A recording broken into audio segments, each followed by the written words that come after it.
pretty much. Hey, I'm gonna tell you something. You know, they did all that stuff. Hey, it's afraid we're gonna build warplanes or something. So, maybe a Top Gun flight instruction. Yep. Okay, here we got. You see, we got a jet over here. It's pretty cool. Let's see if I can get it in the picture here. Gonna have to turn the camera around, man. That's a Cessna. There, the jet. See? Right there. Now you'll notice this jet has got a pretty good design. Not quite all there, but very good design. You see? Now, let me show you why. You see the nose? It's got a slight downward tilt. Remember when they are flying forward and they drop in the back, the nose is tilted forward some to try and keep the nose down as it tries to raise up. Now, you'll notice underneath, there's a little pocket with a slant there. Now, that way, as the wind goes underneath the nose, it hits that, ramps down, and it also tries to push the nose up and forward as it sinks in and tries to move faster.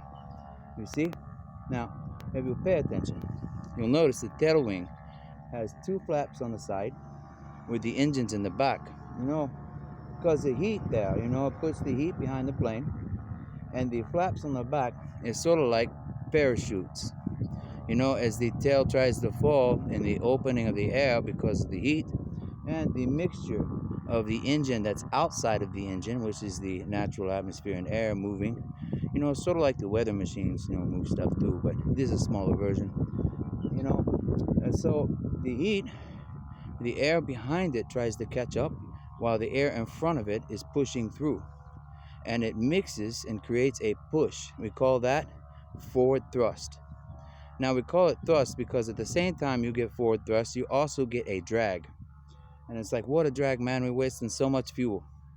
Well, it's because of the transfer of heat. They put the engines on the very back of the airplane. Now you'll notice a prop plane has the heat in the front to expand the air as the jet, well, not the jet, the prop plane moves through.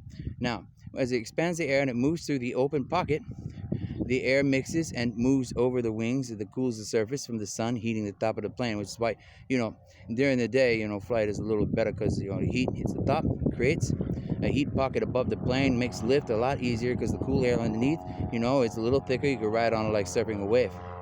Now, you'll notice this is my second grade education, second grader. It says, hey, you smarter than a second grader? I'd better say, hey, you smarter than a fifth grader? Well, if they read the 5 books of the Bible, understood it. They say, hey, it's two sides of the story.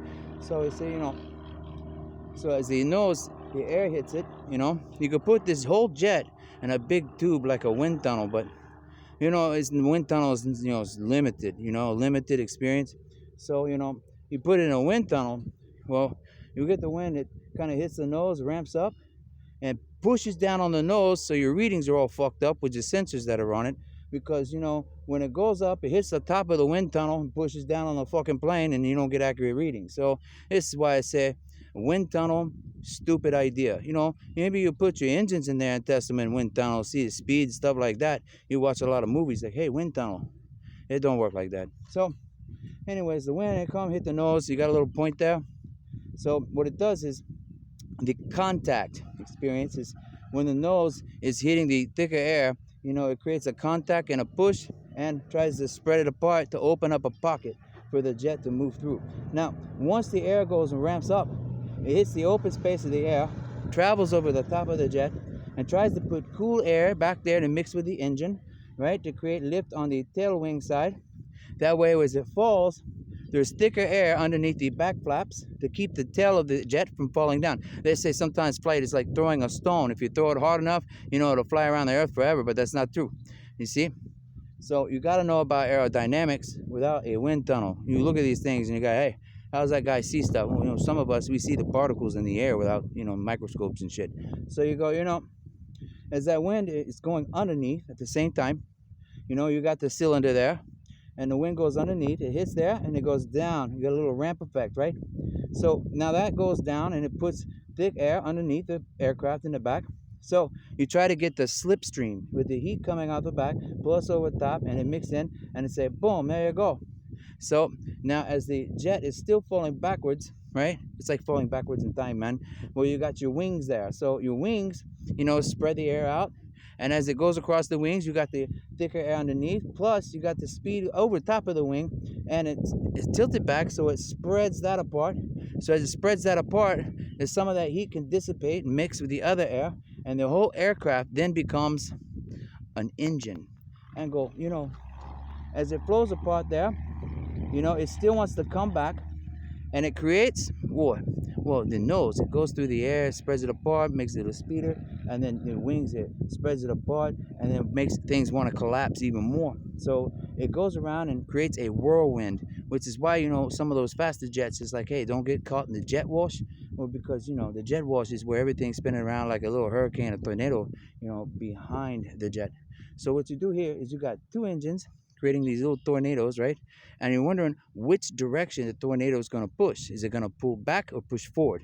And we call that turbulence. So when you have turbulence problems, you're like, oh, it's got turbulence, it's a reverse gears kind of thing. So we either got to slow down or speed up, So when shuttle have problem, they say, cut back the thrust. And they didn't know about the stuff then, so they cut back the thrust, and all that pressure behind the shuttle collapsed in and pushed that flame all the way up into the engine, blew the shuttle up. So now you know the truth. All right, so can't blame anybody. They didn't know. They had wind tunnel stuff. Some of them had tunnel vision. So you see, everything about airplanes you think well, tomorrow might be something different.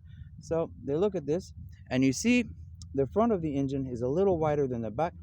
That way it can have plenty of air intake, and as it goes through the heat, it heats up and spreads apart as it comes out. Now you'll notice on some jets they got the thing that squeeze in and open up, squeeze in and open up. But don't realize, when you squeeze in to try to get a tighter slipstream with more force, it takes more fuel, because then you got to push harder to get through that little hole. And it says, some people with correct mind say, if you open up, well, then you can push, and maybe the heat alone will push in and create this slipstream. And go, well, I don't know, it depends on the teeth. And you say, well, sometimes you got to put teeth in there, make it look like a gear. They say, well, they got the fan belt, for those prop planes, and they put teeth on the wheels, like it reinvented the wheel, but we want to sink our teeth in to understand how this stuff works. And he says, well, when you got the engine, you got one rotating one way and one the other way and all this other way stuff, it's like quantum physics and timing. So you say, well, the air moves through there and it's spinning this way, but when it comes back out, it's spinning that way. And you go, well, if you could reverse this and that, then maybe you'll get a different effect. And you go, what do you mean? Well, it's called the flaps. This is the light. You light the engines. And this is a vent. You go, whoa, what's a vent? Well, it's the part of aerodynamics that most people didn't understand. If they did, maybe you'd get better fuel economy.